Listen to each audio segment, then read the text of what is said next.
buenas noches. Este es Destino 2011 y yo soy Julio Ligorría. Lo habitual es que a los periodistas se les elogie por su valentía y por su determinación para velar hechos de corrupción o violencia. Silvia Gereda es una de las periodistas nacionales a la cual se le atribuyen con más frecuencia esas virtudes. Es directora del periódico, coordina el equipo de investigación de ese diario desde hace 14 años y desde allí ha presentado muchos de los reportajes más reveladores que hayamos visto los guatemaltecos en los últimos años. Pero hoy es más interesante hablar con ella desde un punto de vista crítico hacia la labor de la prensa. Cabe la autocrítica entre los periodistas. Quienes más discrepan de la labor de la prensa señalan a los profesionales de esta actividad de utilizar a su favor los privilegios que salvaguardan la libertad de expresión. Cuestionan el manejo de los criterios de objetividad y remarcan la impunidad con que se opina no solo de los funcionarios, sino también de personas particulares. Paralelamente, persiste el reclamo sobre cómo se ejerce el derecho de aclaración, raras veces concedido a quienes se ven afectados por la opinión emitida en medios de comunicación. Y más allá, se critica la existencia de una agenda invisible pero real que los medios de comunicación seguirían en el país. Preguntas y cuestionamientos surgen alrededor de todo esto. ¿Cuán responsables son los medios de comunicación en la debacle del país? En el mejor de los casos, corresponsables, acotó hace ya algún tiempo un viejo periodista. Con todo y todo, existe una mayoría que elogia el arrojo de la mayoría de periodistas para ejercer su profesión, incluso temerariamente en el afán de descubrir la verdad. Esa es la razón por la cual la prensa sigue siendo una de las instituciones más creíbles por los ciudadanos. Sin decir más, comenzamos con nuestro diálogo esta noche con Silvia Gereda. ¿Qué tal, Silvia? Julio, bienvenida. Gracias. Muchas gracias por aceptar esta invitación a Destino 2011. Gracias a ti. Como sabes, este es un programa que pretende poner en contexto la realidad nacional y vertebrar el proceso electoral futuro en el 2011, si es que tenemos proceso electoral, cómo van las cosas. Pero me pareció importante, me pareció interesante con una periodista como tú, una periodista vigorosa y luchadora, explorar un poco sobre ese papel que ha venido jugando la prensa en los últimos 25 años. Yo he estado diciendo en los últimos programas que amanecimos hace 25 años a la democracia con un estado de esperanza. Y hoy, 25 años después, nos encontramos con un estado colapsado, un estado fallido, le llaman otros, o un estado inexistente, donde ya no se puede hablar de soberanía, hay una porosidad fronteriza que prácticamente nos deja sin país, donde las instituciones, la vertebración de las instituciones legales del país es prácticamente inexistente, y donde el gobierno no produce resultados, pero donde la prensa denuncia, y de pronto se ha convertido en una prensa más de investigación, una prensa de señalamientos. A mí me gustaría conocer un poco de qué piensas de la situación del país, por un lado, y por otro lado, del papel que ha venido jugando la prensa en el fortalecimiento de la democracia y dónde están las luces y las sombras de esa gestión que pareciera transparente, pero que no lo es tanto en opinión de muchos. Ok, gracias, Julio. Tal vez contarte, yo me inicié en el periodismo hace 17 años, regresando de estudiar periodismo en Bogotá.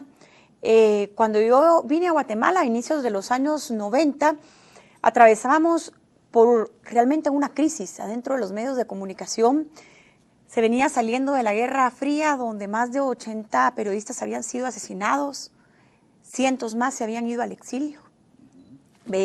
Estábamos en condiciones de muchísima tensión. Te puedo asegurar sin temor a equivocarme que mis primeros años en siglo XXI, que fue donde yo inicié mi carrera, fueron años muy tensos, donde, por ejemplo, hablar del grupo de los militares que en esos tiempos tentaban el poder era ponerte una pistola en la cabeza.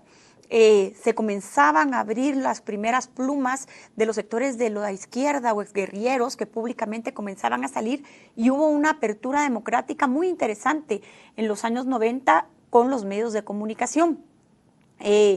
Cuando fuimos llegando al 2000, entramos a esto que tú llamas el periodismo de investigación, se arreció la denuncia, y ahorita lo que estamos viendo, yo lo que veo es una prensa desbordada, donde tendríamos que empezar por dividir lo que es la prensa, Porque cuando tú hablas de prensa, el espectro es muy grande.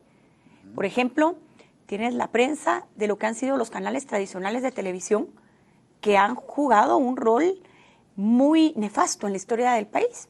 Un monopolio de la televisión en manos de un mexicano, un grupo cerrado, que no ha permitido que se abra, como ha sido en toda Latinoamérica, una prensa independiente, muy servir a los gobiernos de turno, muy plegada a los intereses partidarios y en épocas de elecciones que juegan un rol determinante, influyente, pero sesgado. Entonces, pero es una prensa prácticamente inexistente, porque ahí no se ejerce periodismo. Es una decisión, digamos, corporativa de no ejercerlo. Relativamente, porque te puedo decir que en los años 90 había mucho enlatado. Sin embargo, ahorita ya hay mucha apertura de canales, hay muchísima apertura de nuevos programas, hay muchísima apertura a producción local. Y hoy por hoy yo veo que se está haciendo un periodismo adentro de los canales de televisión. Pero máxime en los canales de cable. Hay los canales de cable. Yo ahorita estoy hablando de televisión abierta, ¿Ah, sí? porque ¿Tú crees que ya están abriendo ese espacio? Tienen un noticiero muy importante, 2 noticieros. Tienen noticieros muy importantes, su impacto es muy, muy grande a nivel nacional, no hay que quitar el poder de la televisión abierta. Más recientemente se abre lo que tú dices que son las cableras, donde desde ahí surge lo que yo llamaría una prensa revolucionaria, independiente, intentando, por ejemplo, con Guatevisión, que fue el primero que hizo ese esfuerzo, de llevar una nueva alternativa en los medios electrónicos. En la radio hemos visto una evolución donde hay muchísima libertad de prensa, muchísima, ahí todo el tema de las frecuencias del interior del país, las radios locales, departamentales, eso abrió mucho el espectro. Y luego en la prensa escrita, pues hay que dividir lo que ha sido la prensa independiente, medios independientes y medios que han sido simplemente receptores y transmisores de noticias. Ahora, bueno, Canal Antigua, que es el canal nuestro, tiene hoy por hoy los mejores talk shows, por ejemplo, en el país. Exactamente. Se abrió ese espacio. Exactamente. Ahora, la verdadera prensa, para nosotros y para efectos de este programa, la que ha vertebrado la opinión del país, ha sido la prensa escrita. Para no entrar, digamos, en la polémica de que si los canales lo hicieron o no lo hicieron, pongámoslo de esta manera, se abstuvieron de participar en el proceso y tendrá un costo histórico para ellos haberlo hecho. Así es. Pero ellos lo tendrán calculado. En todo caso, la prensa escrita, la prensa de investigación, ¿cómo la evalúas tú? Porque de pronto, en el amanecer de la democracia jugó un papel importante en la consolidación de las instituciones, en facilitar, de hecho, el gran debate nacional, que era muy importante para precisamente darle esas nutrientes que la democracia necesitaba. Pero de pronto nos encontramos con cierto periodismo investigativo, que es la queja o quejas de algunos sectores sociales, donde se han tocado reputaciones o donde se han lastimado ciertos intereses que no necesariamente estaban en el juego y que fueron sujetos de determinadas agendas. ¿Tú crees que la prensa puede hacer una autocrítica de ese rol? Por supuesto, es muy necesaria hacerla.